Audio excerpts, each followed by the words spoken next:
Hi every one. അപ്പം നമ്മൾ ഇന്ന് ഡിസ്കസ് ചെയ്യാൻ പോകുന്നത് third semester BA BSc common course ആയിട്ടുള്ള സിഗ്നേച്ചറിലെ സെക്കൻഡ് മൊഡ്യൂളിൽ വരുന്ന ഒരു ചാപ്റ്ററാണ് art truth and politics. Second മൊഡ്യൂളിൽ സ്പീച്ച് ആൻഡ് ടെസ്റ്റിമോണീസ് ആണ് വരുന്നത്.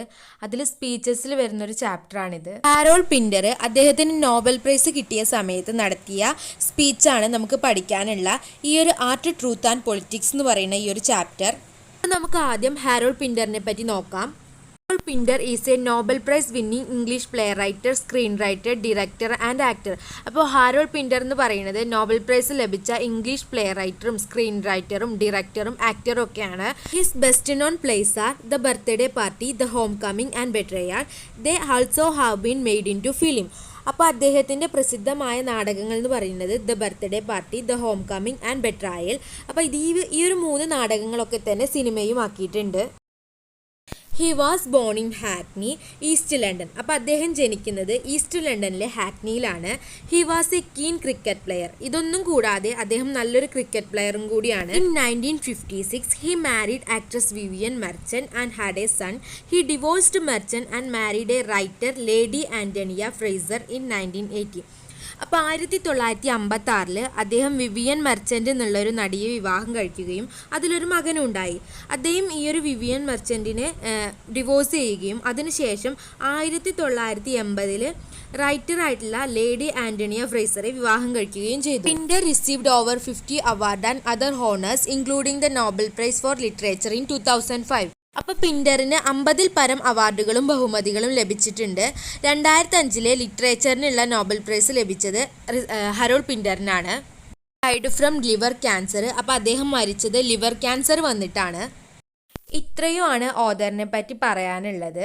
അപ്പോൾ ഇത് ചുരുക്കിയിട്ട് പറഞ്ഞിട്ടുള്ളതാണ്. അപ്പോൾ നിങ്ങൾക്ക് ടൈം ഉണ്ടെങ്കിൽ ടെക്സ്റ്റിൽ കുറച്ച് വൈഡായിട്ട് കൊടുത്തിട്ടുണ്ട്, അത് വായിച്ച് നോക്കുക. അല്ലെങ്കിൽ ഇതൊന്ന് മനസ്സിലാക്കി വെച്ചിട്ടെങ്കിലും എക്സാമിന് പോവുക. ഇനി നമുക്ക് ആർട്ട് ട്രൂത്ത് ആൻഡ് പൊളിറ്റിക്സ് എന്നുള്ള നമുക്ക് പഠിക്കാനുള്ള ഈ ഒരു സ്പീച്ചിനെ പറ്റി ജനറൽ ആയിട്ട് കുറച്ച് കാര്യങ്ങൾ നോക്കാം. Art truth and politics is the Nobel lecture delivered by Pinter. അപ്പം നമുക്ക് പഠിക്കാനുള്ള ആർട്ട് ട്രൂത്ത് ആൻഡ് പൊളിറ്റിക്സ് എന്ന് പറയുന്ന ഈ ഒരു സ്പീച്ച് എന്ന് പറയുന്നത് ഹാരോൾഡ് പിൻറ്ററിന് നോബൽ പ്രൈസ് കിട്ടിയ സമയത്ത് അദ്ദേഹം നടത്തിയ നോബൽ ലെക്ചറാണ് നമുക്ക് പഠിക്കാനുള്ള ഈ ഒരു ചാപ്റ്റർ. അപ്പോൾ എക്സാമിനൊക്കെ ഈ ഒരു ചാപ്റ്ററിൽ നിന്ന് ക്വസ്റ്റ്യൻ വരികയാണെങ്കിൽ എസ്സേ ടൈപ്പ് ക്വസ്റ്റ്യൻസ് ഒക്കെ വരികയാണെങ്കിൽ നിങ്ങൾക്ക് എഴുതാം art truth and politics is the Nobel lecture delivered by പിൻറ്ററിന് തുടക്കം കൊടുത്തിട്ട് നമുക്ക് എഴുതാം. Since he was ill and in the hospital the lecture was video taped and projected at the Swedish Academy. ഈ ഒരു നോബൽ പ്രൈസ് കിട്ടിയ സമയത്ത്, ഈ നോബൽ പ്രൈസ് വാങ്ങാൻ പോകേണ്ട സമയത്ത് അദ്ദേഹം അസുഖം ബാധിച്ച് ഹോസ്പിറ്റലിലായിരുന്നു. അതുകൊണ്ട് തന്നെ അദ്ദേഹത്തിൻ്റെ ഈ നോബൽ ലെക്ചർ വീഡിയോ റെക്കോർഡ് ചെയ്യുകയും അതിനുശേഷം ഇത് സ്വീഡിഷ് അക്കാദമിയിൽ പ്രദർശിപ്പിക്കുകയാണ് ചെയ്തത്. He delivered A passionate, truthful and courageous acceptance speech. Harold Pinter നടത്തിയ ആർട്സ് ട്രൂത്ത് ആൻഡ് പൊളിറ്റിക്സ് എന്ന് പറയുന്ന ഈ ഒരു സ്പീച്ച് വളരെ സത്യസന്ധവും ധൈര്യപൂർവ്വവും അതുപോലെ തന്നെ ഹൃദയസ്പർശിയും ഒക്കെ ആയിട്ടുള്ള ഒരു പ്രസംഗമായിരുന്നു. Some people accuse Pinter of anti-Americanism because in his lecture he criticized some of the policies and practices of American government. കുറച്ച് ആളുകൾ അദ്ദേഹം അമേരിക്കൻ വിരുദ്ധനാണെന്ന് പറഞ്ഞ് കുറ്റപ്പെടുത്തി, ആൻറ്റി അമേരിക്കൻ ആണെന്ന് പറഞ്ഞ് അദ്ദേഹത്തെ കുറ്റപ്പെടുത്തി. അതിന് കാരണമായിട്ട് പറയുന്നത് അദ്ദേഹത്തിൻ്റെ പ്രസംഗത്തിൽ അമേരിക്കൻ നയങ്ങളെയും പ്രവൃത്തികളെയും വളരെ രൂക്ഷമായിട്ട് വിമർശിച്ചു എന്നുള്ളതാണ്. He was highly critical of the war in Iraq and the American intervention in other countries. അമേരിക്കയുടെ ഇറാഖിലേക്കുള്ള കടന്നുകയറ്റവും അതുപോലെ തന്നെ മറ്റ് രാജ്യങ്ങളിലുള്ള അമേരിക്കയുടെ പല പ്രവർത്തനങ്ങളുമാണ് അദ്ദേഹത്തെ അമേരിക്കയെ രൂക്ഷമായി വിമർശിക്കാൻ വേണ്ടിയിട്ട് പിൻറ്ററെ പ്രേരിപ്പിച്ചത് അമേരിക്കയുടെ പ്രധാനമായും ഈ 2 കാരണങ്ങളാണ്. ഇറാഖിലേക്കുള്ള അമേരിക്കയുടെ കടന്നുകയറ്റവും അതുപോലെ തന്നെ മറ്റ് രാജ്യങ്ങളിലുള്ള അമേരിക്കയുടെ പ്രവർത്തനങ്ങളും. Pinter criticized the government of England for becoming the junior partner of Washington. അപ്പോൾ അദ്ദേഹത്തിൻ്റെ ഈ ഒരു സ്പീച്ചിൽ ഇംഗ്ലണ്ടിനെയും വിമർശിക്കുന്നുണ്ട്. ഇംഗ്ലണ്ട് അമേരിക്കയുടെ ജൂനിയർ പാർട്ട്ണറായിട്ട് പ്രവർത്തിക്കുന്നു എന്നാണ് അദ്ദേഹത്തിൻ്റെ സ്പീച്ചിൽ പറഞ്ഞത്. He called George Bush and Tony Blair as war criminals. US president ആയിട്ടുള്ള ജോർജ് ബുഷിനെയും അതുപോലെ തന്നെ ബ്രിട്ടീഷ് പ്രൈം മിനിസ്റ്റർ ആയിട്ടുള്ള ടോണി ബ്ലെയറെയും അദ്ദേഹത്തിൻ്റെ പ്രസംഗത്തിലൂടെ വാർ ക്രിമിനൽസ് എന്ന് വെച്ച് കഴിഞ്ഞാൽ യുദ്ധ കുറ്റവാളികൾ എന്ന് വിളിച്ചു. He made an impassioned call for mass political resistance to militarism and war. അപ്പോൾ ഈ ഹരോൾഡ് പിൻഡർ അദ്ദേഹത്തിൻ്റെ ഈ ഒരു സ്പീച്ചിലൂടെ ജനങ്ങളോട് മിലിറ്ററിസത്തിനെയും സൈനിക മേധാവിത്വത്തെയും അതുപോലെ തന്നെ യുദ്ധത്തിനെയും ചെറുക്കാൻ വേണ്ടിയിട്ട് ജനങ്ങളോട് ആഹ്വാനം ചെയ്തു. ഇത്രയുമാണ് ഈ ഒരു ചാപ്റ്ററിനെ പറ്റി ജനറലായിട്ട് പറയാനുള്ളത്. അപ്പോൾ ഇനി നെക്സ്റ്റ് നമുക്ക് നോക്കാനുള്ളത് ചാപ്റ്ററിൻ്റെ സമ്മറിയാണ്. In 1958, I wrote the following: There is no hard distinction between what is real and what is unreal, nor between what is true and what is false. A thing is not necessarily either true or false. It can be both true and false. 1958 അദ്ദേഹം എഴുതി, ഒരു കാര്യം real ആണോ unreal ആണോ എന്ന് കണ്ടുപിടിക്കാൻ പ്രത്യേകിച്ച് രീതികളൊന്നുമില്ല. അതുപോലെ തന്നെ ഒരു കാര്യം സത്യമാണോ അസത്യമാണോ, ട്രൂ ആണോ ഫോൾസ് ആണോ എന്ന് കണ്ടുപിടിക്കാനും പ്രത്യേകിച്ച് മാർഗങ്ങളില്ല എന്നും. അപ്പോൾ ഒരു കാര്യം സത്യമാവണമെന്നോ അതുപോലെ തന്നെ അസത്യമാവണമെന്നോ നിർബന്ധമില്ല എന്നും. ഒരു കാര്യം തന്നെ ചിലപ്പോൾ സത്യവുമാവാം അസത്യവുമാവാമെന്നും. As a writer, I stand by what I said above, but as a citizen, I can't. A citizen must ask what is true and what is false. അപ്പോൾ ഹരോൾഡ് പിൻഡർ പറയാണ്, ഒരു റൈറ്റർ എന്ന നിലയ്ക്ക് താൻ ഈ മുകളിൽ പറഞ്ഞ കാര്യങ്ങളിൽ ഉറച്ചു നിൽക്കുന്നു. ഏത് കാര്യങ്ങളിൽ? റിയൽ ആണ് അൺറിയൽ ആണ്, അതുപോലെ തന്നെ ട്രൂ ആണ് ഫോൾസ് ആണെന്ന് കണ്ടുപിടിക്കാൻ പ്രത്യേകിച്ച് മാർഗ്ഗങ്ങളില്ല എന്നും, അതുപോലെ തന്നെ ഒരു കാര്യം സത്യമോ അസത്യമോ ആയിരിക്കണം എന്നില്ല എന്നും, അതുപോലെ തന്നെ ഒരു കാര്യം തന്നെ സത്യവും അസത്യവും ആവാന്നുള്ള അദ്ദേഹത്തിൻ്റെ ഈ പ്രസ്താവനയിൽ അദ്ദേഹം ഉറച്ചു നിൽക്കുന്നു ഒരു റൈറ്റർ എന്ന നിലയ്ക്ക്. പക്ഷേ ഒരു സിറ്റിസൺ, ഒരു പൗരൻ എന്ന നിലയ്ക്ക് തനിക്ക് അങ്ങനെ പറ്റില്ല എന്നാണ് അദ്ദേഹം പറയുന്നത്. അപ്പോൾ എന്താണെന്ന് വെച്ച് കഴിഞ്ഞാൽ ഒരു നാട്ടിൽ ഒരു രാജ്യത്ത് ജീവിക്കുന്ന ഒരു പൗരനെന്ന നിലയ്ക്ക് സത്യം എന്താണെന്നും മിഥ്യ എന്താണെന്നും എന്തായാലും അയാൾ ചോദ്യം ചെയ്യുകയും അതുപോലെ തന്നെ തിരിച്ചറിയുകയൊക്കെ വേണമെന്നാണ് പറയുന്നത്. Truth in drama is always elusive. You never find it, but the search for it is compulsive. അപ്പോൾ ഈ ഒരു ഡ്രാമയിലെ സത്യം എന്ന് പറയുന്നത് ഒരിക്കലും കൈപ്പിടിയിൽ ഒതുങ്ങുന്നതല്ല. സത്യം കണ്ടുപിടിക്കാൻ നമുക്ക് ആഗ്രഹമുണ്ട്. The search is your task. അന്വേഷിക്കുക എന്നുള്ളത് നമ്മുടെ ജോലിയാണ്. Sometime you stumble upon some of image of it. അപ്പോൾ ചില സമയങ്ങളിൽ നമ്മൾ സത്യത്തെ പോലെ എന്തിനെങ്കിലും കണ്ടുമുട്ടിയെന്ന് വരാം. സത്യത്തെ പോലെ, പക്ഷെ അത് സത്യമല്ല. But the fact is that there is never any such thing as one truth to be found in dramatic art. There are many truths. പക്ഷേ ഈ ഡ്രാമ എന്ന് പറയുന്ന ഈ ഒരു കലയിൽ ഒരു സത്യം മാത്രമല്ല ഉണ്ടാവുക, അതിൽ പല സത്യങ്ങളും ഉണ്ടായിരിക്കും. ഈ ഒരു സത്യങ്ങൾ they are challenge each other, recoil from each other, reflect each other, ignore each other, tease each other and blind to each other. അപ്പോൾ ഈ ഒരു സത്യങ്ങൾ തമ്മിൽ പരസ്പരം വെല്ലുവിളിക്കുകയും അതുപോലെ തന്നെ പരസ്പരം ഒളിച്ചു വയ്ക്കുകയും പിന്നെന്താ റിഫ്ലക്റ്റ് ചെയ്യുക, പ്രതിഫലിക്കുകയും അതുപോലെ തന്നെ ഇഗ്നോർ ചെയ്യുക, അവഗണിക്കുകയും, ടീസ് എന്ന് പറഞ്ഞാൽ പരിഹസിക്കുക, പരസ്പരം പരിഹസിക്കുകയും അതുപോലെ തന്നെ പരസ്പരം കണ്ടില്ലെന്ന് നടിക്കുകയൊക്കെ ചെയ്യുന്നുണ്ട്. Sometimes you think it you have it but then it slip away and is lost. ചിലപ്പോൾ നമുക്ക് തോന്നാം നമ്മൾ സത്യത്തെ കണ്ടുമുട്ടി, നമുക്ക് സത്യത്തെ കിട്ടിയെന്ന് തോന്നാം. പക്ഷെ അത് പെട്ടെന്ന് തന്നെ അത് നമ്മുടെ കയ്യിൽ നിന്നും വഴുതി പോവുകയും അത് നമുക്ക് നഷ്ടപ്പെടുകയും ചെയ്യുന്നു. ലാംഗ്വേജിങ് ആർട്ട് റിമെയിൻ ഹൈലി അംബിഗസ് എന്ന് വെച്ച് കഴിഞ്ഞാൽ ഈ ഒരു ലാംഗ്വേജിങ് ആർട്ട് കലയിലെ ഭാഷ എന്ന് പറയുന്നത് പലതരത്തിൽ വ്യാഖ്യാനിക്കാവുന്നതാണ്. അപ്പം നമ്മളൊരു കലയെ നമ്മൾ ആസ്വദിക്കുന്ന സമയത്ത് ഞാൻ നോക്കിക്കാണുന്ന രീതിയിലായിരിക്കില്ല മറ്റൊരാൾ നോക്കിക്കാണുക. അപ്പോൾ അയാൾ നോക്കിക്കാണുന്ന രീതിയിലായിരിക്കില്ല വേറൊരാൾ നോക്കിക്കാണുക. അപ്പോൾ എല്ലാവരുടെയും മനസ്സിൽ ഒരു ആർട്ട് കൊടുക്കുന്ന ഇമേജ് എന്ന് പറയുന്നത് വളരെ ഡിഫറെൻ്റാണ്. അപ്പോൾ എല്ലാവരും ഇതിനെ വ്യാഖ്യാനിക്കുന്നതും മനസ്സിലാക്കുന്നതും വേറെ വേറെ രീതിയിലാണ്. അപ്പോൾ ഈ ഒരു കലയിലെ ഭാഷയെ പലതരത്തിൽ നമുക്ക് വ്യാഖ്യാനിക്കാം. But the search for fact can never stop. It cannot be postponed. It has to be faced on the spot. പക്ഷേ ഈ ഒരു സത്യത്തിനുള്ള അന്വേഷണം ഒരിക്കലും നിലയ്ക്കുന്നില്ല. അതൊരിക്കലും പോസ്റ്റ്പോൺ ചെയ്യാൻ പറ്റാത്തതാണ്. മാറ്റി വെക്കാനോ നീട്ടി വെക്കാനോ പറ്റാത്ത ഒന്നാണ് ഈ ഒരു സത്യത്തിനുള്ള അന്വേഷണം എന്നുള്ളത്. അത് ഉടനെ തന്നെ നമ്മൾ ഫേസ് ചെയ്യേണ്ട, ഓൺ ദ സ്പോട്ടിൽ തന്നെ നമ്മൾ ഫേസ് ചെയ്യേണ്ട ഒന്നുമാണ്. Political theatre present entirely different set of problem. അപ്പോൾ നെക്സ്റ്റ് അദ്ദേഹം പറയുന്നത് ഈ ഒരു പൊളിറ്റിക്കൽ ഡ്രാമയിൽ ഒരു കൂട്ടം പ്രശ്നങ്ങളുണ്ട്. അപ്പോൾ അതിനെപ്പറ്റിയും അതിൽ വരുത്തേണ്ട ചില മാറ്റങ്ങളെ പറ്റിയാണ് നെക്സ്റ്റ് പറയുന്നത്. Sermonising has to be avoided at all cost. അപ്പോൾ പൊളിറ്റിക്കൽ ഡ്രാമയിൽ വരുത്തേണ്ട ഒരു മാറ്റം എന്ന് പറയുന്നത് ഈ ഒരു പൊളിറ്റിക്കൽ ഡ്രാമയിലൂടെ കൊടുക്കുന്ന എല്ലാ തരത്തിലുമുള്ള ഒരു ഉപദേശം കൊടുക്കൽ വേണ്ടെന്ന് വെക്കണം. Objectivity is essential. അപ്പോൾ ഈ ഒരു കാര്യങ്ങളൊക്കെ വളരെ നിഷ്പക്ഷമായി തന്നെ ഈ ഒരു ഡ്രാമയിലൂടെ അവതരിപ്പിക്കണം. The characters must be allowed to breathe their own air. ഓരോ ക്യാരക്ടറെയും അതിനിഷ്ടമുള്ളത് ചെയ്യാൻ അനുവദിക്കണം. The author can change them as he pleases. He can approaches the characters from many angles. എഴുത്തുകാരൻ ഇഷ്ടപ്രകാരം കഥാപാത്രങ്ങളെ നിയന്ത്രിക്കരുത്. കഥാപാത്രങ്ങളെ പല കോണുകളിൽ നിന്ന് നോക്കിക്കാണാം. But he must give them freedom to go where they choose. പക്ഷേ ഈ ഒരു കഥാപാത്രങ്ങളൊക്കെ തന്നെ അവരുടെ വഴിക്ക് വിടണം. അപ്പോൾ ഇത്തരം മാറ്റങ്ങളൊക്കെയാണ് പൊളിറ്റിക്കൽ ഡ്രാമയിൽ കൊണ്ടുവരേണ്ടത് എന്നാണ് പിൻഡർ പറയുന്നത്.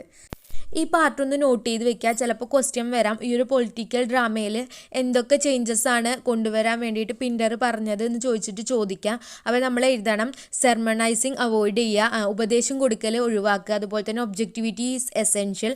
The characters must be allowed to breathe their own air.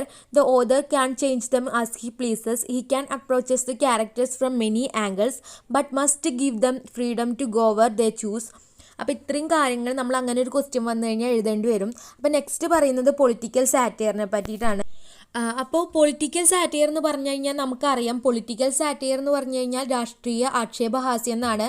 ഒരു സോഷ്യൽ ഇഷ്യൂസിനെ ഹാസ്യരൂപേണ നമ്മൾ അതിനെതിരെ പ്രതികരിക്കുന്ന രീതിയാണ് ഈ ഒരു പൊളിറ്റിക്കൽ സാറ്റയർ എന്ന് പറഞ്ഞു കഴിഞ്ഞാൽ. അപ്പോൾ ഈ ഒരു പൊളിറ്റിക്കൽ സാറ്റയർ ഈ ഒരു പൊളിറ്റിക്കൽ ഡ്രാമ കീപ്പ് ചെയ്യുന്ന തരത്തിലുള്ള നിയമങ്ങളൊന്നും പാലിക്കുന്നില്ല എന്ന് മാത്രമല്ല, ഈ ഒരു പൊളിറ്റിക്കൽ സാറ്റയർ എന്ന് പറയുന്നത് നിയമങ്ങൾക്ക് എതിരെ പോവുകയാണ് ചെയ്യുന്നത്. നമുക്കറിയാം പൊളിറ്റിക്കൽ സാറ്റയർ എന്ന് പറഞ്ഞു കഴിഞ്ഞാൽ സോഷ്യൽ ഇഷ്യൂസും അതുപോലെ തന്നെ രാഷ്ട്രീയ സാഹചര്യങ്ങളെയൊക്കെ കളിയാക്കിക്കൊണ്ട് ചോദ്യം ചെയ്യുകയാണ് അവർ ചെയ്യുന്നത്. അപ്പോൾ ഇത്തരം പൊളിറ്റിക്കൽ സാറ്റയറിൻ്റെ ഫംഗ്ഷൻ എന്ന് പറയുന്നത് തന്നെ ഇതാണ്. ഈ ഒരു സോഷ്യൽ ഇഷ്യൂസിനൊക്കെ ഹാസ്യരൂപേണ ചോദ്യം ചെയ്യുകയും അതിനെതിരെ പോരാടുകയൊക്കെ ചെയ്യുന്ന ഒരു ധർമ്മമാണ്, ഒരു ഫംഗ്ഷനാണ് ഈ ഒരു പൊളിറ്റിക്കൽ സാറ്റയറിനുള്ളത്. അപ്പോൾ ഈ ഒരു സ്പീച്ചിൽ ആർട്ട് എന്ന് പറയുന്ന ഈ ഒരു പാർട്ടിൽ ഇത്രയുമാണ് വരുന്നത്. അപ്പോൾ ഇത് ടെക്സ്റ്റിലുള്ളതിനേക്കാൾ ചുരുക്കിയിട്ടാണ് പറഞ്ഞിട്ടുള്ളത്. അപ്പോൾ ഇതിൽ നിന്ന് ഇനി ഒന്നും സ്കിപ്പ് ചെയ്ത് പോകരുത്. ഇപ്പോൾ ഈ പറഞ്ഞിട്ടുള്ള കാര്യങ്ങളൊക്കെ മനസ്സിലാക്കി വെക്കുക. The reason for invading Iraq was that Saddam Hussein possessed a highly dangerous body weapon of mass destruction, some of which could be fried in 45 minutes, bringing a great destruction. ഇറാഖിനെ ആക്രമിക്കാനുള്ള കാരണമായിട്ട് America പറഞ്ഞത് ഈ ഒരു ഇറാഖികളുടെ കയ്യിൽ weapons of mass destruction ഉണ്ടെന്നും ഇവ 45 മിനിറ്റിനുള്ളിൽ വളരെ അധികം നാശനഷ്ടങ്ങൾ വരുത്താനുള്ള കഴിവ് ഇവയ്ക്കുണ്ടെന്നാണ് അമേരിക്ക പറഞ്ഞത്. ഈ ഒരു ഭാഗം ഇമ്പോർട്ടൻ്റ് ആണ്. ഇവിടുന്ന് ക്വസ്റ്റ്യൻ വരാം. ഈ ഒരു ഇറാഖിനെ ആക്രമിക്കാനുള്ള റീസൺ എന്താ, അമേരിക്ക ഇറാഖിനെ ആക്രമിക്കാനുള്ള റീസൺ എന്താണെന്ന് ചോദിച്ചിട്ട് ക്വസ്റ്റ്യൻ വരാം. അപ്പോൾ നമ്മൾ എഴുതണം ഈ ഒരു വെപ്പൺസ് ഓഫ് മാസ് ഡിസ്ട്രക്ഷന് അവർ കീപ്പ് ചെയ്തതുകൊണ്ടാണ് ഈ ഒരു അമേരിക്ക ഇറാഖിനെ ആക്രമിക്കാനുള്ള കാരണമായി പറഞ്ഞതെന്ന് പറഞ്ഞിട്ട് നമ്മൾ എഴുതണം. We were assured that was true, it was not true. അപ്പം നമ്മൾ ഈ ഒരു അമേരിക്കക്കാർ പറഞ്ഞ ഈ ഒരു കാരണം നമ്മൾ സത്യമാണെന്നാണ് നമ്മളോട് പറഞ്ഞത്. അപ്പം നമ്മളിത് സത്യമാണെന്ന് വിശ്വസിച്ചു, പക്ഷേ ഇത് സത്യമല്ലായിരുന്നു എന്നാണ് പിൻഡർ പറയുന്നത്. എന്ന് വെച്ച് കഴിഞ്ഞാൽ അമേരിക്ക ഇറാഖിനെ ആക്രമിക്കാൻ വേണ്ടിയിട്ട് പറഞ്ഞ ഈ ഒരു റീസൺ ട്രൂത്ത് അല്ലായിരുന്നു എന്നാണ് പറയുന്നത്. We were told that Iraq had a relationship with Al-Qaeda and shared responsibility for atrocity in New York of September 11th, 2001. We assured that this was true. It was not true. കൂടാതെ അമേരിക്കക്കാർ നമ്മളോട് പറഞ്ഞു 2001 September 11 ന്യൂയോർക്കിൽ വെച്ചിട്ടുണ്ടായ ആക്രമണത്തിൽ അൽ-ഖ്വയ്ദയ്ക്കൊപ്പം ഇറാഖിനും പങ്കുണ്ടെന്ന്. പക്ഷേ ഇതും സത്യമായിരുന്നില്ല. We were told that Iraq threatened the security of the world. അപ്പോൾ കൂടാതെ അമേരിക്കക്കാർ ഇതും പറഞ്ഞു, ഇറാഖ് എന്ന് പറയുന്നത് ഈ ഒരു ലോകത്തിൻ്റെ സുരക്ഷയ്ക്ക് തന്നെ ഭീഷണിയായി മാറിക്കൊണ്ടിരിക്കുകയാണെന്നാണ് പറഞ്ഞത്. ഈ ഒരു ആരോപണവും സത്യമായിരുന്നില്ല. അപ്പോൾ ഈ ഒരു ഭാഗത്തുനിന്ന് ക്വസ്റ്റ്യൻ വരാൻ നമ്മൾ ഫസ്റ്റ് പറഞ്ഞു ഈ ഒരു ഇറാഖിനെ അമേരിക്ക ആക്രമിക്കാൻ വേണ്ടിയിട്ടുള്ള റീസൺ ആയിട്ട് പറഞ്ഞത് എന്താണെന്ന് ചോദിച്ചിട്ട് ഒരു ക്വസ്റ്റ്യൻ വരാം. കൂടാതെ ഈ ഒരു അമേരിക്ക ഇറാഖിൻ്റെ മേലിൽ നടത്തിയ ആരോപണങ്ങൾ എന്തൊക്കെയെന്ന് ചോദിച്ചിട്ടും ക്വസ്റ്റ്യൻ വരാം. അപ്പോൾ റീസൺ ആയിട്ട് ക്വസ്റ്റ്യൻ വന്നു കഴിഞ്ഞാൽ നമ്മൾ പറഞ്ഞു weapons of mass destruction keep ചെയ്തതാണ്. അപ്പോൾ ആരോപണങ്ങളാണ് ചോദിച്ചു കഴിഞ്ഞാൽ അപ്പോൾ ഈ ഒരു വെപ്പൺസ് ഓഫ് മാസ് ഡിസ്ട്രക്ഷന് കീപ്പ് ചെയ്തതും അതുപോലെ തന്നെ ഈ ഒരു ന്യൂയോർക്കിലെ ആക്രമണത്തിൻ്റെ ആരോപണവും അതുപോലെ തന്നെ ഈ ഒരു ഇറാഖ് ഈ ഒരു ലോകത്തിന് തന്നെ ഭീഷണിയാണെന്ന് പറഞ്ഞുള്ള ഈ ഒരു 3 കാര്യങ്ങളാണ് എഴുതേണ്ടത്. Truth is something entirely different. The truth is to do with how the United States understand the role in the world and how it chooses to embody it.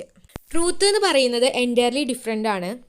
സത്യം എന്താണെന്ന് വെച്ച് കഴിഞ്ഞാൽ അമേരിക്കയ്ക്ക് ഈ ലോകത്തിൽ അതിൻ്റെ റോളിനെ പറ്റിയിട്ട് ഒരു ധാരണ ഉണ്ട്. അതുപോലെ തന്നെ അത് എങ്ങനെ നടപ്പിലാക്കണം എന്നതിനെ പറ്റിയിട്ടും നല്ല ധാരണ ഈ അമേരിക്കയ്ക്ക് ഉണ്ട്.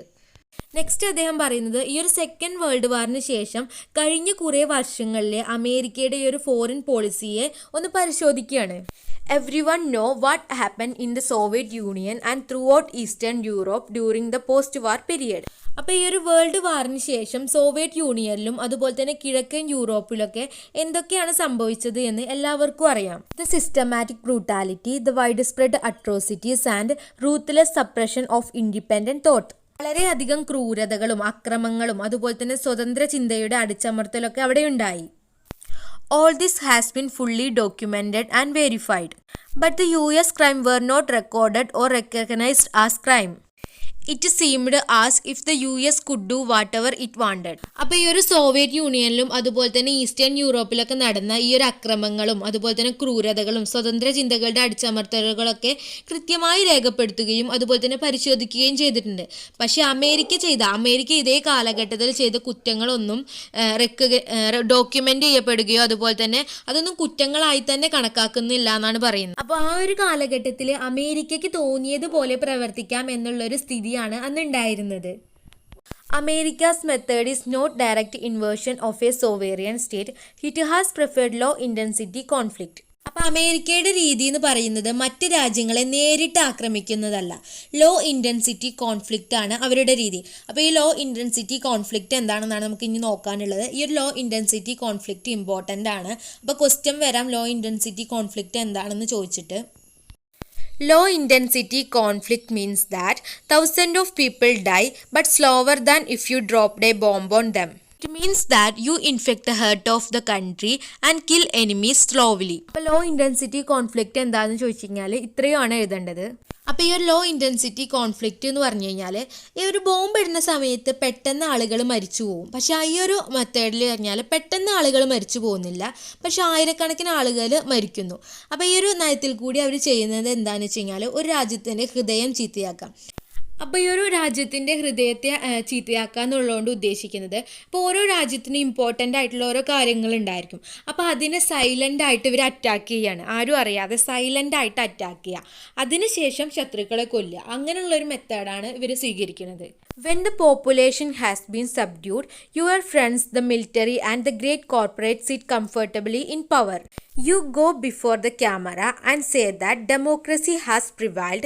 This was a commonplace in US foreign policy in the years to which I refer. ജനങ്ങളെ തോൽപ്പിച്ച് കഴിയുമ്പോൾ അവരുടെ കൂട്ടുകാർക്കും മിലിറ്ററിക്കും വലിയ കോർപ്പറേഷനുകൾക്കും അധികാരം കിട്ടുന്നു. അപ്പോൾ അവരെന്ത് ചെയ്യും? ഈ ഒരു ക്യാമറേൻ്റെ മുന്നിൽ വന്നിട്ട് പറയും ജനാധിപത്യം വിജയിച്ചു എന്ന്. അപ്പോൾ ഈ ഒരു രീതിയാണ് കാലങ്ങളോളായിട്ട് അമേരിക്കക്കാർ പിന്തുടരുന്നത്. The tragedy of Nicaragua was highly significant case. I choose to offer it here as a potent example of America's view of role in the world both then and now. ലോകത്തിൽ അമേരിക്കയിലെ റോൾ എന്താണെന്ന് അവർ ചിന്തിക്കുന്നതിനെ പറ്റിയിട്ടുള്ള ഏറ്റവും നല്ല ഉദാഹരണമാണ് നിക്കാരാഗുവയിൽ ഉണ്ടായിട്ടുള്ള tragedy. I was present at a meeting at US Embassy in London in late 1980s. അപ്പോൾ 1980കളുടെ അവസാനത്തിൽ ലണ്ടനിലുള്ള US എംബസിയിൽ വെച്ചിട്ടുള്ള ഒരു മീറ്റിങ്ങിൽ അദ്ദേഹം പങ്കെടുത്തിരുന്നു. The US Congress was about to decide whether to give more money to Contras in their campaign against the state of Nicaragua. അപ്പോൾ ഈ ഒരു നിക്കാര ഗവൺമെൻറ്റിനെതിരായിട്ട് യുദ്ധം ചെയ്യുന്ന കോൺട്രാസിന് പണം കൊടുക്കണോ വേണ്ടയോ എന്ന തീരുമാനം US കോൺഗ്രസ് എടുക്കാൻ പോകുന്ന സമയമായിരുന്നു അത്. I was a member of delegation speaking on behalf of a Nicaraguan government. അപ്പോൾ ഹാരോൾഡ് പിൻഡർ ഈ ഒരു മീറ്റിങ്ങിന് എത്തിയത് ഈ നിക്കാരാഗുവ ഗവൺമെൻറ്റിന് വേണ്ടിയിട്ട് വാദിക്കാൻ പോയിട്ടുള്ള ഡെലിഗേഷനിലെ ഒരു അംഗമായിട്ടാണ്. The most important member of this delegation was Father John Metcalf. അപ്പോൾ ഈ ഒരു ഡെലിഗേഷനിലെ ഏറ്റവും പ്രധാനപ്പെട്ട അംഗമായിരുന്നു father John Metcalfe. The leader of the US body was Raymond Sates. അപ്പോൾ ഈ ഒരു US ബോഡിയുടെ ലീഡർ ആയിരുന്നു റെയ്മണ്ട് സേറ്റ്സ്. അപ്പോൾ ഈ രണ്ട് പേരുകളും ഓർത്ത് വയ്ക്കുക. ഈ രണ്ട് പേരുകളും ചോദിക്കാൻ ചാൻസ് ഉള്ളതാണ്. വൺ വേർഡൊക്കെ ആയിട്ട് ക്വസ്റ്റ്യൻ വരാൻ ചാൻസ് ഉണ്ട്. Father Metcalfe said that he is in charge of parish in the North Nicaragua. North നിക്കാരാഗുവയിലുള്ള ഈ ഒരു പാരിഷ് എന്ന് പറയുന്ന സ്ഥലത്തിൻ്റെ ചുമതല ഫാദർ മെറ്റ്കാഫിനായിരുന്നു. ഈ ഒരു ഫാദർ മെറ്റ്കാഫിൻ്റെ ഇടവകയായിരുന്നു ഈ ഒരു പാരിഷ് എന്ന് പറയുന്ന സ്ഥലം. Parishioners built a school, a health center, a cultural center. They have lived in peace.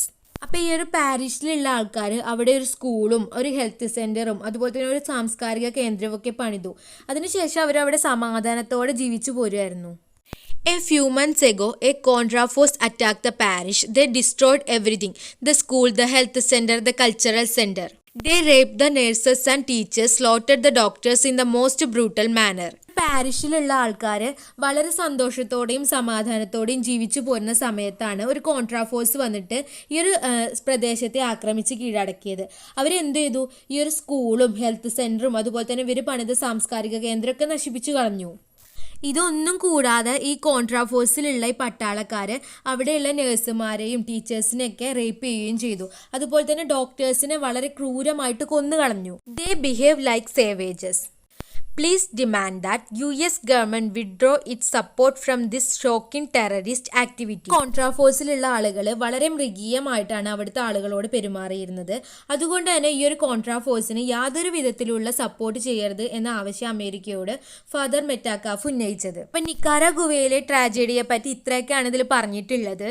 അപ്പം നമ്മൾ നേരത്തെ പറഞ്ഞു മറ്റ് രാജ്യങ്ങളെ ആക്രമിച്ച് കീഴടക്കാൻ അമേരിക്ക സ്വീകരിക്കുന്ന മെത്തേഡ് എന്ന് പറയുന്നത് ലോ ഇൻറ്റൻസിറ്റി കോൺഫ്ലിക്റ്റ് എന്ന് പറയുന്ന ഒരു രീതിയാണ് അവർ പ്രിഫർ ചെയ്യുന്നത് നമ്മൾ നേരത്തെ പറഞ്ഞിട്ടുണ്ടായിരുന്നു. അപ്പോൾ അതിലെന്താ ചെയ്യുന്നത്?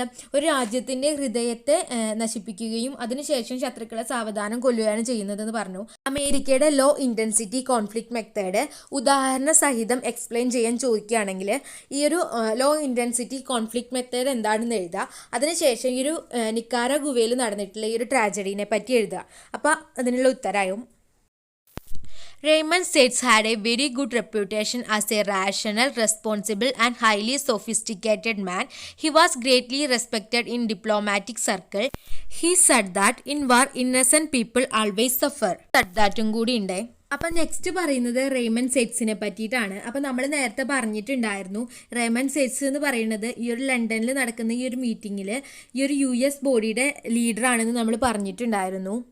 ഈ ഒരു റെയ്മണ്ട് സെറ്റ്സ് നല്ല വിവേകവും അതുപോലെ തന്നെ ഉത്തരവാദിത്വ ബോധമുള്ള ഒരാളായിരുന്നു. എല്ലാവരും അദ്ദേഹത്തെ ബഹുമാനിച്ചിരുന്നു.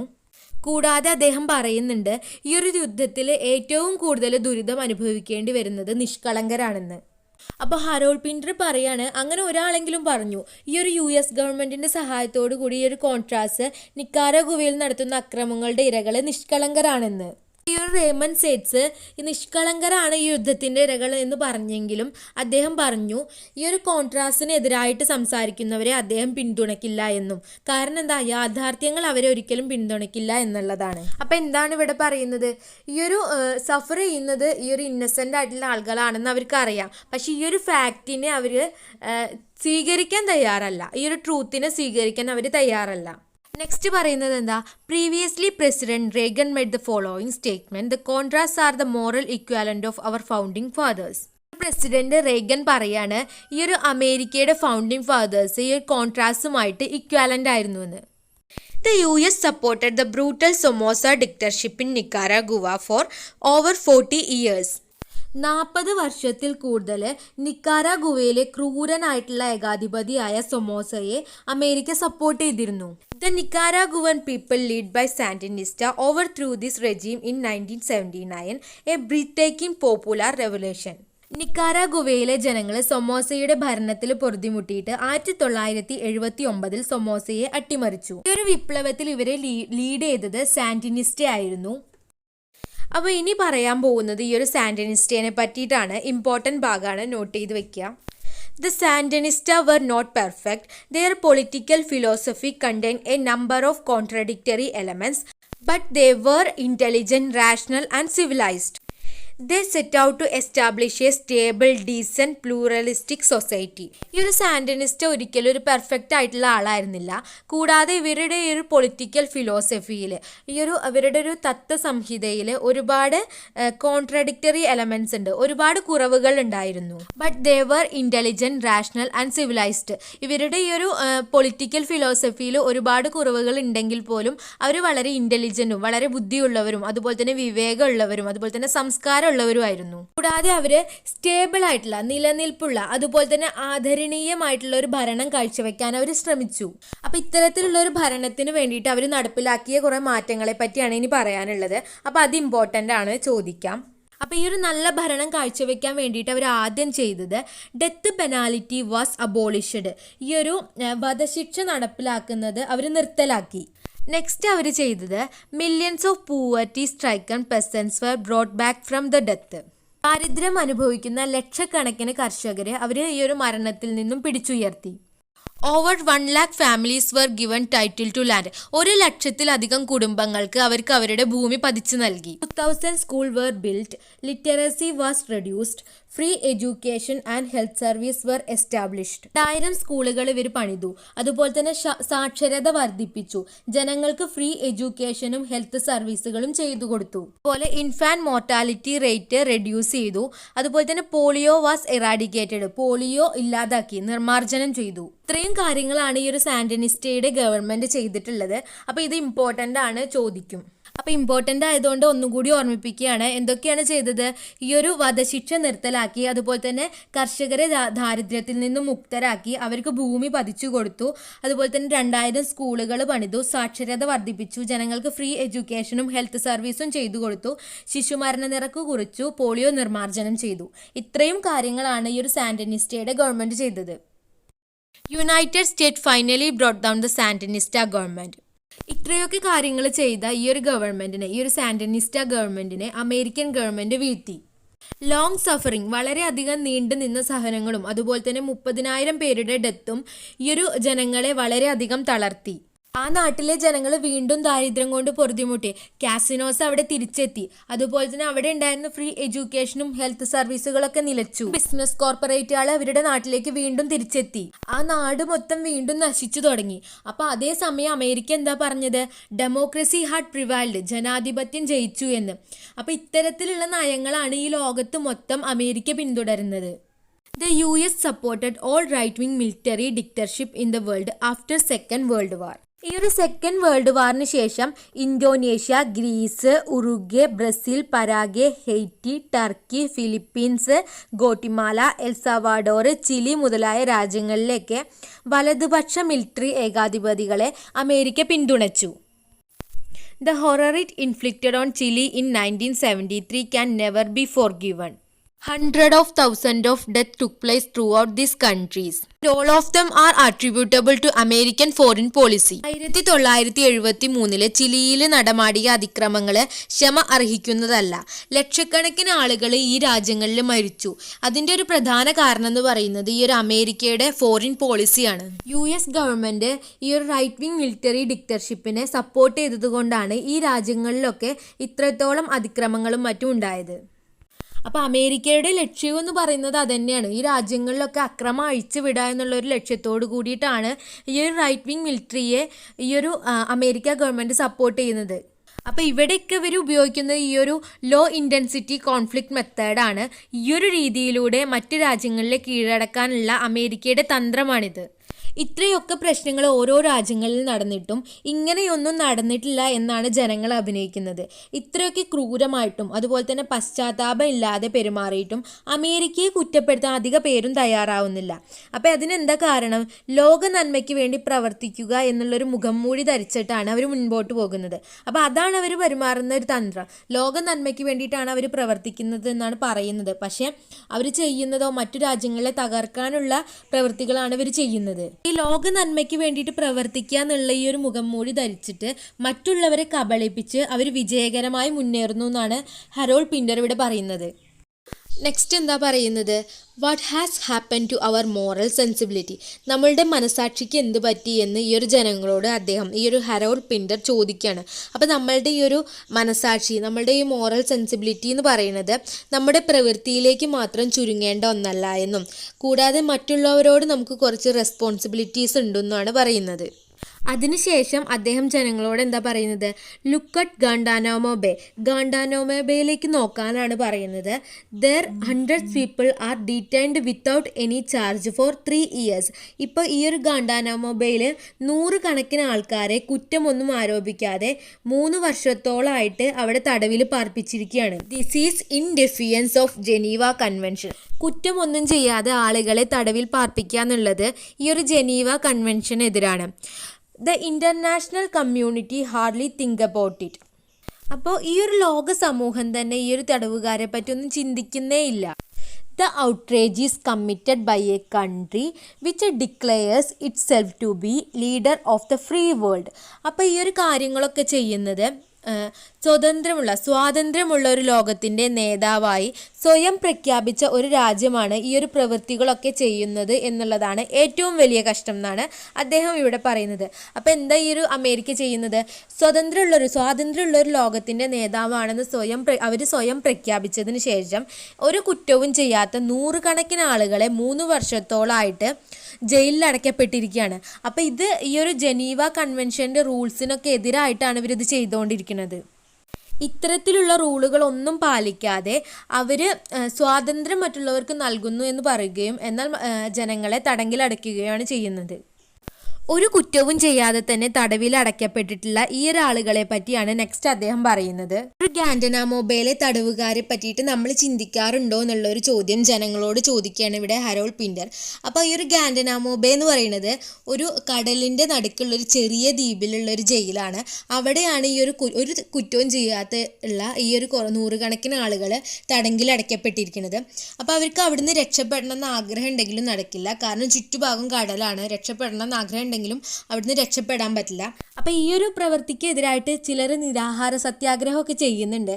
പക്ഷെ അവർ നിർബന്ധിച്ച് കഴിപ്പിക്കുന്നത് എങ്ങനെയാണ്? വേദനയ്ക്കുള്ള മരുന്നോ അതുപോലെ തന്നെ അനസ്തേഷ്യ ഒന്നും കൊടുക്കാതെ തന്നെ അവർ മൂക്കിലൂടെ ഒരു ട്യൂബ് കുത്തി ഇറക്കിയിട്ട് അതിലൂടെയാണ് അവർ ഭക്ഷണം കൊടുക്കുന്നത്. അപ്പോൾ ഈ ഒരു വേദനയ്ക്കുള്ള മരുന്നോ അനസ്തേഷ്യ ഒന്നും കൊടുക്കാതെയാണ് ഈ ഒരു മൂക്കിലൂടെ ട്യൂബ് കുത്തി ഇറക്കുന്നത്.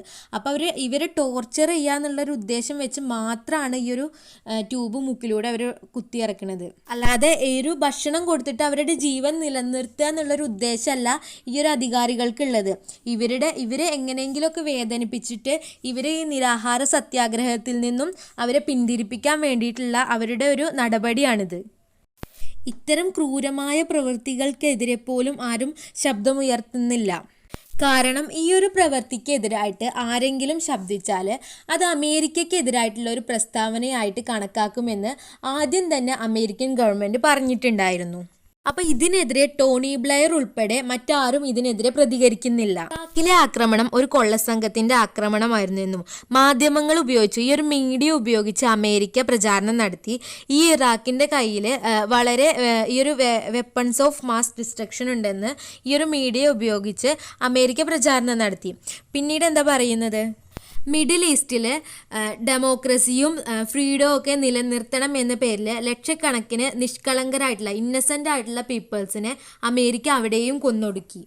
അപ്പോൾ ഈ ഒരു അമേരിക്കയുടെ പ്രവൃത്തികളൊക്കെ ഇമ്പോർട്ടൻറ്റ് പോയിൻറ്റ്സ് ആണ്. അപ്പോൾ എല്ലാവരും നോട്ട് ചെയ്ത് വെക്കാം. ഹാരോൾഡ് പിൻറ്ററിൻ്റെ ആൻറ്റി അമേരിക്കനിസം എന്ന് പറഞ്ഞിട്ട് ക്വസ്റ്റ്യൻ വന്നു കഴിഞ്ഞാൽ ഈ ഒരു അമേരിക്കയ്ക്കെതിരായിട്ട് അദ്ദേഹം പറയുന്ന ഈ ഒരു പോയിൻറ്റ്സ് ഒക്കെയാണ് എഴുതേണ്ടത്. അപ്പോൾ ഈ ഒരു 100 കണക്കിന് ആൾക്കാരെ കുറ്റമൊന്നും ചെയ്യാതെ തടവിൽ അടച്ചതും ഉൾപ്പെടെ അങ്ങനെയുള്ള കുറേ കാര്യങ്ങളാണ് നിങ്ങൾ അതിൽ ഉൾപ്പെടുത്തേണ്ടത്. ക്വസ്റ്റ്യൻ ആൻസർ ഡിസ്കസ് ചെയ്യുന്ന സമയത്ത് ക്ലിയർ ആയിട്ട് പറയാം. How many people do you have to kill before you qualify to be described as a mass murderer and a war criminal? അപ്പോൾ അദ്ദേഹം ജനങ്ങളോട് ചോദിക്കുകയാണ്, എത്ര പേരെ കൊന്നാലാണ് നിങ്ങൾ വലിയൊരു കൊലയാളിയോ യുദ്ധ കുറ്റവാളിയോ ആവുന്നതെന്ന്.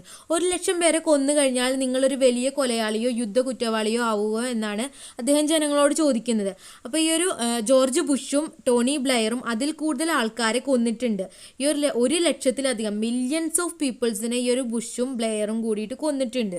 അപ്പോൾ ഈ ഒരു ജോർജ് ബുഷും ടോണി ബ്ലെയറും ഇത്രയും ആൾക്കാരെ കൊന്നതുകൊണ്ട് തന്നെ അവർ ഈ ഒരു ഇൻ്റർനാഷണൽ കോർട്ട് ഓഫ് ജസ്റ്റിസിൽ ട്രയൽ ചെയ്യണമെന്നാണ് ഹാരോൾഡ് പിൻറ്റർ പറയുന്നത്. അപ്പോൾ എന്താണ്, ഇൻ്റർനാഷണൽ ക്രിമിനൽ കോർട്ട് ഓഫ് ജസ്റ്റിസിൽ ഈ ഒരു ജോർജ് ബുഷ് ഒപ്പുവെച്ചിട്ടില്ല. അപ്പോൾ അതുകൊണ്ട് തന്നെ അദ്ദേഹത്തെ ഈ ഒരു കോടതിയിൽ കയറ്റാൻ നമുക്ക് കഴിയില്ല. അദ്ദേഹം വളരെ ബുദ്ധിമാനായതുകൊണ്ട്, അദ്ദേഹം വളരെ സൂത്രക്കാരനായതുകൊണ്ട് അദ്ദേഹം ഈ ഒരു ഇൻ്റർനാഷണൽ ക്രിമിനൽ കോർട്ട് ഓഫ് ജസ്റ്റിസിൽ ഒപ്പുവെച്ചില്ല. പക്ഷേ ഈ ഒരു ടോണി ബ്ലെയർ ഒപ്പുവെച്ചിട്ടുണ്ട്. അതുകൊണ്ട് തന്നെ ഈ ഒരു ടോണി ബ്ലെയറിനെ കോടതിയിൽ കയറ്റാൻ പറ്റും. നെക്സ്റ്റ് അദ്ദേഹം പറയുന്നത്, ഈ ഒരു അമേരിക്ക ഈ ഒരു ബോംബും മിസൈൽസും ഒക്കെ ഉപയോഗിച്ച് അറ്റ്ലീസ്റ്റ് 1 lakh ഇറാഖീസിനെങ്കിലും കൊന്നിട്ടുണ്ട് എന്നാണ് പറയുന്നത്. Early in the invention, there was a photograph on the front page of a British newspaper of Tony Blair kissing the cheek of a little Iraqi boy.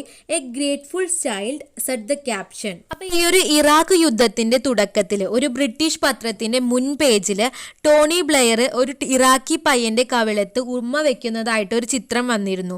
അപ്പോൾ നന്ദിയുള്ള കുട്ടി എന്നായിരുന്നു ഈ ഒരു ഫോട്ടോഗ്രാഫിന് ഉണ്ടായിരുന്ന ഒരു ക്യാപ്ഷൻ എന്ന് പറയുന്നത്. A few days later, there was a photograph of another 4 years old boy with no arms.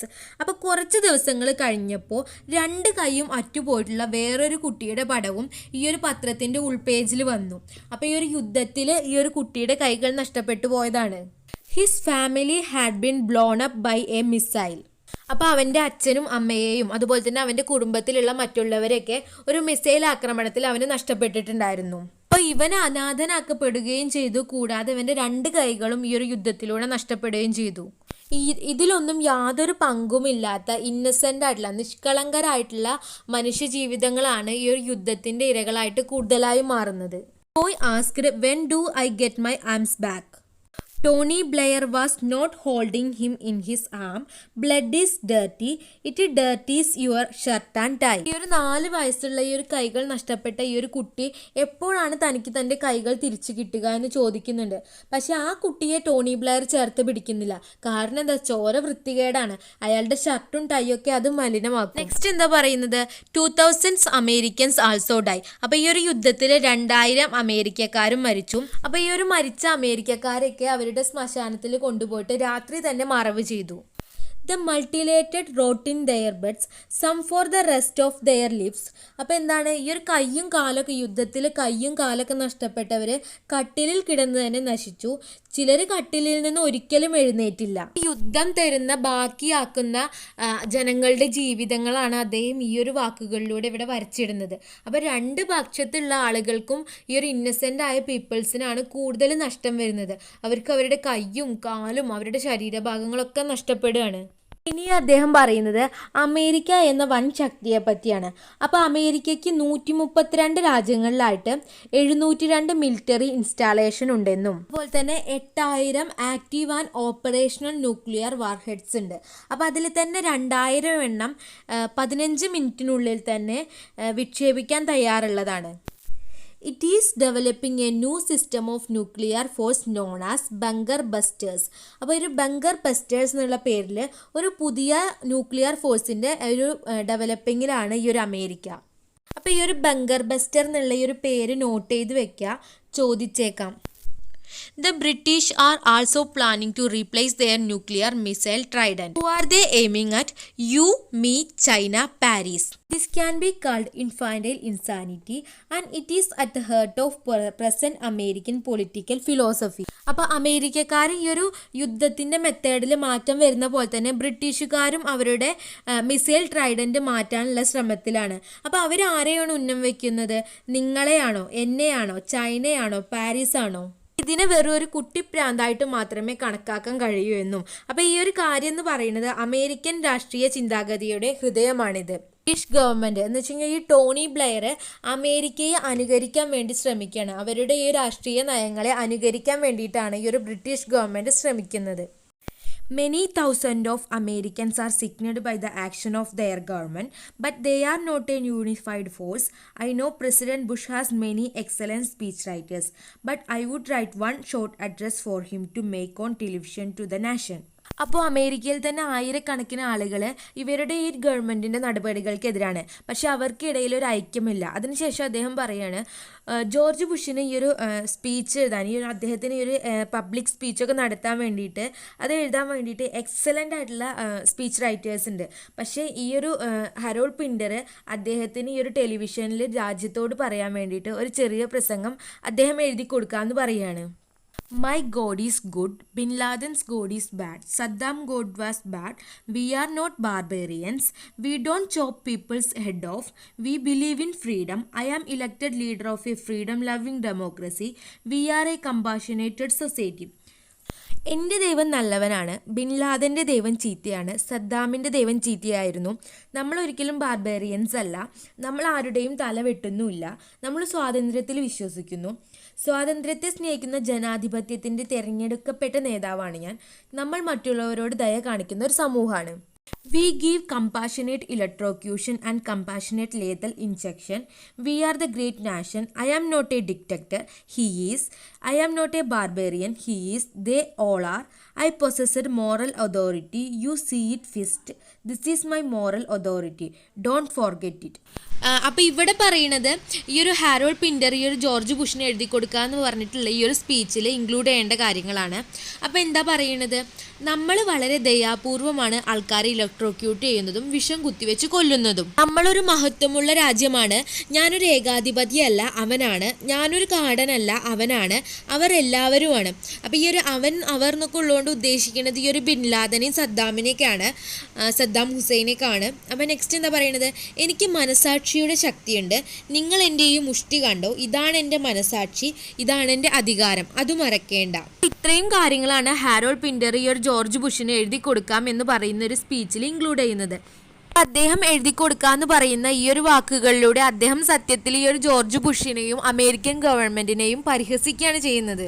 അപ്പോൾ ഈ ഒരു ഹാരോൾഡ് പിൻറ്റർ ഈ ഒരു ജോർജ് ബുഷിനെ എഴുതി കൊടുക്കാന്ന് പറയുന്ന ഈ ഒരു പ്രസംഗത്തിലൂടെ അദ്ദേഹം അമേരിക്കൻ ഗവൺമെന്റിനെ ഈ ഒരു ജോർജ് ബുഷിനെ കളിയാക്കാന്ന് പറയാൻ കാരണം എന്താ, ഈ ഒരു നമ്മൾ പറഞ്ഞു, ഈ ഒരു ഹാരോൾഡ് പിൻറ്റർ പറഞ്ഞു ജോർജ് ബുഷിന് ഈ ഒരു പ്രസംഗങ്ങൾ എഴുതി കൊടുക്കാൻ വളരെ എക്സലൻ്റ് ആയിട്ടുള്ള കുറേ സ്പീച്ച് റൈറ്റേഴ്സ് ഉണ്ടെന്ന് പറഞ്ഞു. ഹാരോൾഡ് പിൻറ്റർ ഈ ഒരു ജോർജ് ബുഷിനെ പബ്ലിക്കിൻ്റെ മുന്നിൽ നടത്താൻ വേണ്ടിയിട്ട് എഴുതി കൊടുക്കാമെന്ന് പറഞ്ഞിട്ടുള്ള ഈ ഒരു സ്പീച്ചിലൂടെ അദ്ദേഹം എന്താ പറയുന്നത്, ഈ ഒരു ജോർജ് ബുഷിൻ്റെ സ്ഥിരം ഈ ഒരു പബ്ലിക്കിന് മുന്നിലുള്ള സ്ഥിരം സ്പീച്ചസ് എന്ന് പറയുന്നത് ഈ ഒരു രീതിയിലുള്ളതാണ്. എങ്ങനെ ഈ ഒരു അമേരിക്കൻ ഗവൺമെൻറ് ചെയ്തു കൂട്ടാനുള്ള ബ്രൂട്ടാലിറ്റി, എല്ലാവിധ ക്രൂരകൃത്യങ്ങളും ചെയ്തു കൂട്ടുകയും ജനങ്ങളെ ഉപദ്രവിക്കുകയും ഒക്കെ ചെയ്യുക, അതിനുശേഷം തങ്ങൾ നല്ലവരാണ് എന്നുള്ള രീതിയിൽ പബ്ലിക്കിൻ്റെ മുന്നിൽ പ്രസംഗിക്കുകയും ചെയ്യുക. അപ്പം അങ്ങനെയുള്ള ഒരു കാര്യത്തെയാണ് ഈ ഒരു ഹാരോൾഡ് പിൻറ്റർ ഈ ഒരു വാക്കുകളിലൂടെ ജനങ്ങൾക്ക് മുന്നിൽ തുറന്നു കാട്ടുന്നത്. ഇവരെന്താ ഈ ഒരു അമേരിക്കൻ ഗവൺമെൻറ് പറയുന്നുണ്ട്, തങ്ങൾ ആരുടെയും തല വെട്ടുന്നില്ല, തങ്ങളുടെ ദൈവമാണ് നല്ലത്, ബിൻ ലാദൻ്റെ ദൈവം ചീത്തയാണ്, സദ്ദാമിൻ്റെ ദൈവം ചീത്തയായിരുന്നു, നമ്മൾ കാടന്മാരല്ല, അതുപോലെ തന്നെ നമ്മൾ സ്വാതന്ത്ര്യത്തിൽ വിശ്വസിക്കുന്നു, അതുപോലെ തന്നെ സ്വാതന്ത്ര്യത്തെ സ്നേഹിക്കുന്ന ജനാധിപത്യത്തിൻ്റെ തിരഞ്ഞെടുക്കപ്പെട്ട ലീഡറാണ് അദ്ദേഹം എന്നൊക്കെയാണ് അദ്ദേഹം പറയുന്നത്. അതുപോലെ തന്നെ മറ്റുള്ളവരോട് ദയ കാണിക്കുന്ന സമൂഹമാണ് ഇവിടെ ഉള്ളത് എന്നൊക്കെ അദ്ദേഹം പറയുന്നുണ്ട്. അപ്പോൾ പബ്ലിക്കിൻ്റെ മുമ്പിൽ തങ്ങൾ നല്ലവരാണെന്ന് വരുത്തി തീർക്കാനുള്ള രീതിയിൽ അവർ പ്രസംഗിക്കുകയാണ്. തങ്ങൾ നല്ലവരാണ്, അതുപോലെ തന്നെ ദയുണ്ട് എല്ലാവരോടും, സ്വാതന്ത്ര്യം എല്ലാവർക്കും കൊടുക്കുന്നുണ്ട്, സ്വാതന്ത്ര്യത്തിൽ വിശ്വസിക്കുന്നു എന്നൊക്കെയാണ് ഇവർ ജനങ്ങൾക്ക് മുന്നിൽ പറയുന്നത്.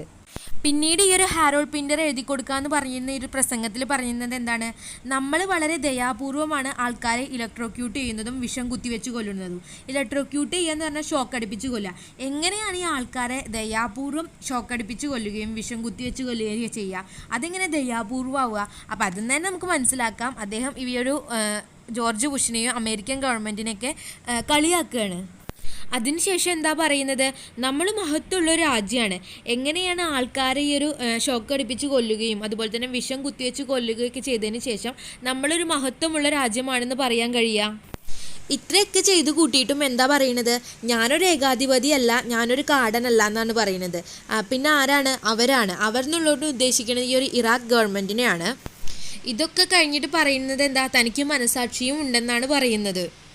അപ്പോൾ ഈ ഒരു വാക്കുകളിലൂടെ ഈ ഒരു ഹാരോൾഡ് പിൻറ്റർ ഈ ഒരു അമേരിക്കൻ ഗവൺമെൻറ്റിനെയും ജോർജ് ബുഷിൻ്റെയും ഒക്കെ പൊയ്മുഖം ജനങ്ങൾക്ക് മുന്നിൽ തുറന്നു കാട്ടാൻ ശ്രമിക്കുകയാണ്. നെക്സ്റ്റ് പറയാനുള്ളത്, A writer life is highly vulnerable. The writer make his choice and he is stuck with it. A writer find no shelter, no protection. I believe that despite the enormous odds which exist, we have a crucial obligation. It is to define the real truth of our lives, our societies. It is a mandatory obligation for all of us. We don't carry out that obligation. We have no hope of restoring that is so nearly lost to us, the dignity of man. അപ്പോൾ അദ്ദേഹം പറയാണ്, ഒരു എഴുത്തുകാരൻ്റെ ജീവിതം എന്ന് പറയുന്നത് വളരെ ദുർഘടം പിടിച്ചതാണ്. അയാൾ ഒരു തീരുമാനം എടുക്കുന്നു, അതിൽ പിടിച്ചു നിൽക്കുന്നു. അതുകൂടാതെ അയാൾക്കൊരു അഭയവും ഇല്ല, അതുപോലെ തന്നെ യാതൊരുവിധ പ്രൊട്ടക്ഷനും ഇല്ല. ഇത്രയൊക്കെ പ്രതിസന്ധികൾ ഉണ്ടായിട്ടും എഴുത്തുകാരായിട്ടുള്ള നമ്മൾക്ക് ഒരു പ്രധാന കടമ നിർവഹിക്കേണ്ടതുണ്ടെന്നും നമ്മുടെ ജീവിതത്തിൻ്റെയും നമ്മുടെ സമൂഹത്തിൻ്റെയും ശരിയായ സത്യം നിർവചിക്കുക എന്നതാണ് ആ ഒരു പ്രധാന കടമ എന്ന് പറയുന്നത്. നമ്മൾ നിർബന്ധമായും ചെയ്തിരിക്കേണ്ട ഒരു കടമയാണതെന്നും കൂടാതെ ആ ഒരു കടമ നിർവഹിച്ചില്ലെങ്കിൽ നമുക്ക് നഷ്ടപ്പെട്ടത് തിരിച്ചു കൊണ്ടുവരാനോ അതിനെപ്പറ്റി ആശിക്കാൻ പോലും പറ്റില്ല എന്നും അതാണ് മനുഷ്യാഭിമാനം. ഇത്രയുമാണ് ഈ ഒരു ചാപ്റ്ററിനെ പറ്റി പറയാനുള്ളത്. അപ്പോൾ ഈ ഒരു സിഗ്നേച്ചർ എന്ന് പറയുന്ന ഈ ഒരു ബുക്കിൽ തന്നെ ഏറ്റവും ലെങ്തിയർ ആയിട്ടുള്ള ചാപ്റ്ററാണിത്. ഒന്ന് മനസ്സിലാക്കി വെച്ച് കഴിഞ്ഞാൽ നമുക്കിതിൽ നിന്ന് ക്വസ്റ്റ്യൻസ് വന്നു കഴിഞ്ഞാൽ ഈസി ആയിട്ട് അറ്റൻഡ് ചെയ്യാൻ പറ്റും. അപ്പോൾ ഈ ഒരു ചാപ്റ്ററിലെ ക്വസ്റ്റ്യൻ ആൻസർ നമ്മളിപ്പോൾ ഡിസ്കസ് ചെയ്യുന്നില്ല. ഇപ്പോൾ തന്നെ ഈ ഒരു ചാപ്റ്ററിൻ്റെ വീഡിയോ എന്ന് പറയുന്നത് 45 മിനിറ്റോളം ആയിട്ടുണ്ട്. അപ്പോൾ ഈ ഒരു ചാപ്റ്ററിൻ്റെ ഈ ഒരു ക്വസ്റ്റ്യൻ ആൻസേഴ്സ് ഈ എക്സാം ഓറിയൻറ്റഡ് ആയിട്ട് ഒരു റിവിഷൻ പോലെ എക്സാമിൻ്റെ ഒരു 2-3 ദിവസം മുൻപായിട്ട് അപ്ലോഡ് ചെയ്യുന്നതായിരിക്കും. അപ്പോൾ ഇനി എടുക്കാൻ പോകുന്ന ഈ ഒരു ചാപ്റ്റേഴ്സിൻ്റെ ഒക്കെ ക്വസ്റ്റ്യൻ ആൻസർ ഇങ്ങനെ തന്നെയാണ് ചെയ്യുന്നത്. എക്സാം ഓറിയൻറ്റഡ് ആയിട്ട് 2 ദിവസം മുന്നേ ഒറ്റ വീഡിയോയിലായിട്ട് ഇതൊക്കെ കൂടെ ഒന്നിച്ച് ഈ ഒരു ക്വസ്റ്റ്യൻ ആൻസർ നമ്മൾ ഡിസ്കസ് ചെയ്യും. അപ്പോൾ നിങ്ങൾക്ക് ഇപ്പോൾ പഠിച്ചിട്ടുള്ള കാര്യങ്ങൾ ഒന്നും കൂടി ഓർമ്മയിൽ വരുത്താനോ അപ്പോൾ എക്സാമിന് നന്നായിട്ട് അറ്റൻഡ് ചെയ്യാനും പറ്റും. പക്ഷേ ഈ ഒരു ക്വസ്റ്റ്യൻ ആൻസറിൻ്റെ നോട്ട് വൈകാതെ തന്നെ ഇൻസ്റ്റഗ്രാം പേജിൽ അപ്ലോഡ് ചെയ്യും. അപ്പോൾ ഇൻസ്റ്റഗ്രാമിൽ ഫോളോ ചെയ്യാത്തവരാണെങ്കിൽ അതുകൂടി ഒന്ന് ഫോളോ ചെയ്യാം. ലിങ്ക് ഡിസ്ക്രിപ്ഷനിൽ കൊടുക്കാം.